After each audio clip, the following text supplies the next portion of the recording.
تعالوا نشوف بقى الفيديو التاني برضو اللي عمل أزمة، اللي بيقول فيه إن الجسد كان بيبوظ، يعني المسيح كان بيبوظ بعد التحول. زمان عشان ما كانش في كنايس كتير، فلقوا ان في ناس كان تاخد الجسد ما تاكلهوش في القداس.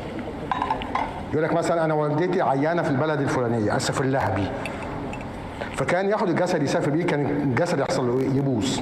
نعم، الجسد يحصل له ايه؟ جسد الله، يعني انتوا جسد، انتوا مش بتفصلوه. فبعد الاتحاد ما ينفعش تفصل اللاهوت عن الناسوت، تمام. طب وبعدين كان بياخد الجسد يبوظ، يعني كده الطبيعه الواحده هي اللي باظت ولا ايه؟ الله مات او الله باظ؟ هو مات، المشكله في باظ. هل الله باظ يا فندم؟ ما هو ده لاهوت او الناسوت متحد بلاهوت. لو انت في القداس الجسد ده متحد بلاهوت، ده الله لاهوت وناسوت متحدين بدون انفصال. فدلوقتي اللي بقى بعد القداس ده او في اثناء القداس وهو كان بيصلي، بعد ما يقول الجمله اللي انت ذكرتها من شويه، تحول هذا الجسد لجسد الله متحد باللاهوت اللي هو اقنوم الابن، تمام. فدلوقتي اللي باظ ده بقى ايه بالظبط؟ هل الله باظ؟ ده استاذ اللاهوت الدفاعي القس متى بديع. يا سلام، شوفوا يا جماعه الاب الكامل، والكنيسه مش هتعمل له حاجه.